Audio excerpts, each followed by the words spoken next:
Medina মনোয়ারার জিয়ারত।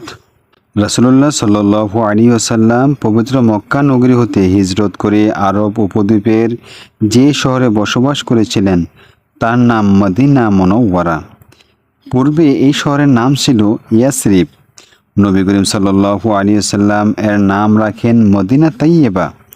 তিনি একে ইয়াসরিব বলতে নিষেধ করে বলেন, যে ব্যক্তি ইয়াসরিব বলবে সে যেন আল্লাহ তাআলার দরবারে ইস্তেগফার করে। মদিনা হলো তাবা, মুসনাদে আহমদ ও আল ফাতহুল রাব্বানী। মদিনা মনোয়ারা একটি পবিত্র শহর, পবিত্র মক্কা নগরীর পর এর স্থান। তবে কোনো ইমাম বলেছেন মদিনায় অবস্থিত রাসূল সাল্লাল্লাহু আলাইহি সাল্লামের রওজা শরীফ এবং তার দেহ মোবারকের সাথে সংযুক্ত মাটি বাইতুল্লাহর চেয়ে এমনকি আরশের চেয়ে উত্তম। সুবহানাল্লাহ। ফতোয়ায়ে শামী 2য় খণ্ড। মদিনা মনোয়ারার ফজিলত। রাসূলুল্লাহ সাল্লাল্লাহু আলাইহি ওয়াসাল্লাম মদিনা মনোয়ারার অনেক ফজিলত ও মর্যাদার কথা উল্লেখ করেছেন।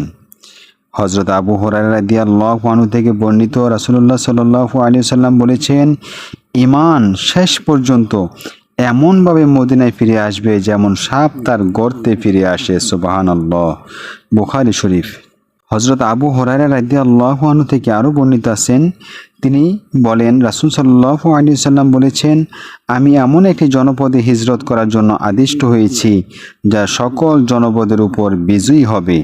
লোকেরা তাকে ইয়াসরিব বলে থাকে, অথচ তার উপযুক্ত নাম হলো মদিনা। এ মদিনা খারাপ লোকদেরকে এমন করে বের করে দেয় যেভাবে কামারের হাপড় লোহার ময়লা দূর করে দেয়। সুবহানাল্লাহ। বুখারী শরীফ। হযরত আবু বকর রাদিয়াল্লাহু আনহু থেকে বর্ণিত, নবী করিম সাল্লাল্লাহু আলাইহি ওয়াসাল্লাম বলেছেন, মাসিহ দাজ্জালের ফিতনা মদিনাতে প্রবেশ করবে না। এই সময় মদিনায় 7টি প্রবেশ পথ থাকবে এবং প্রত্যেক প্রবেশ পথে 2 জন করে ফেরেশতা পাহারায় থাকবে। সুবহানাল্লাহ। বুখারী শরীফের হাদিস। হযরত আনাস ইবনে মালিক রাদিয়াল্লাহু আনহু রাসূল সাল্লাল্লাহু আলাইহি ওয়াসাল্লাম থেকে বর্ণনা করেন যে রাসূলুল্লাহ সাল্লাল্লাহু আলাইহি ওয়াসাল্লাম বলেছেন, মদিনার এখান থেকে ওখান পর্যন্ত, অর্থাৎ দক্ষিণে বীর আলী নামক স্থানের আয়ের পাহাড় হতে উত্তরে সাউর পাহাড় পর্যন্ত হারম, মহাসম্মানিত স্থান। এখানকার বৃক্ষ কাটা যাবে না, এখানে কোরআন সুন্নাহ বিরোধী কোনো কাজ করা যাবে না।